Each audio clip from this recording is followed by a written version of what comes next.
കോൺഗ്രസിലെ ചേരിപ്പോര് ചെന്നെത്തി നിൽക്കുന്നത് വി.ഡി. സതീശനെതിരായ രൂക്ഷമായ സൈബർ ആക്രമണത്തിലാണ്. പ്രതിരോധിക്കാൻ സീനിയേഴ്സ് ആരും ഇറങ്ങിയില്ല. തല്ലിത്തീർക്കട്ടെ എന്ന നിലപാടിലാണ് എ ഗ്രൂപ്പ്. ഒപ്പമുണ്ടായിരുന്നവർ ഒറ്റപ്പെടുത്തിയിട്ടും കൈവിടാതെ ഒപ്പം നിൽക്കുന്ന എറണാകുളം DCC പ്രസിഡന്റിനെ ഇറക്കി വിരട്ടേണ്ടി വന്നു.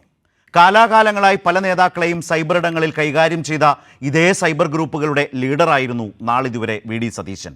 അവർ തന്നെ ഇപ്പോൾ നേതാവിനെ നടു റോഡിൽ നിർത്തി ആക്ഷേപിക്കുന്നു. എന്തിനാണ് തന്നെ ആക്രമിക്കുന്നത് എന്നാണ് വി.ഡി. സതീശൻ ചോദിക്കുന്നത്. കോൺഗ്രസ്സുകാർ അങ്ങനെ ചെയ്യില്ല എന്ന് പറഞ്ഞ് അവരെ കോൺഗ്രസ് വിരുദ്ധരുമാക്കി. രാഹുലിനെതിരായ നടപടിയെപ്പറ്റി വളരെ പ്രധാനപ്പെട്ട ഒരു വെളിപ്പെടുത്തൽ പ്രതിപക്ഷ നേതാവ് ഇന്ന് നടത്തി.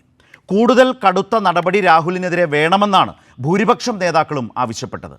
എന്നുവെച്ചാൽ പുറത്താക്കണം. നേതാക്കളുടെ ബോധ്യവും ഹൈക്കമാൻഡിൻ്റെ തീരുമാനവും അതായിരുന്നു. എന്നുവെച്ചാൽ സസ്പെൻഷൻ, അതുപോലെ അതിന് ഹൈക്കമാൻഡിൻ്റെ തീരുമാനവും അനുമതിയും ഉണ്ടായിരുന്നു. ഇതായിരുന്നു സതീശൻ ഇന്ന് വി.ഡി. സതീശൻ പ്രതിപക്ഷ നേതാവ് ഇങ്ങനെ പറയുമ്പോൾ സൈബർ സംഘങ്ങൾ അത് ഉൾക്കൊള്ളുമോ?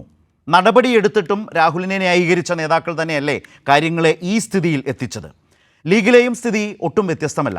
KT ജലീലിൻ്റെ ഏറിന് കൃത്യമുന്നമായിരുന്നു. ഫിറോസിന് കൊണ്ടു.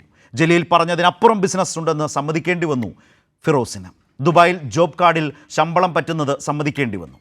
ദുബായിൽ എവിടാ ജോലി, എന്താ ജോലി എന്നൊക്കെ ചോദിച്ചാൽ പക്ഷേ പറയില്ല.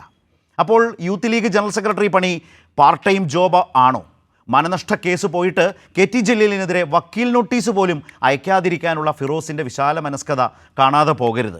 റീൽസ് വിതറി അണികളെ ഹരം കൊള്ളിച്ച പ്രതിപക്ഷത്തെ യുവനേതാക്കൾ ഇപ്പോൾ പുരയ്ക്ക് പുറത്തിറങ്ങാത്ത അവസ്ഥയിലുമാണ്.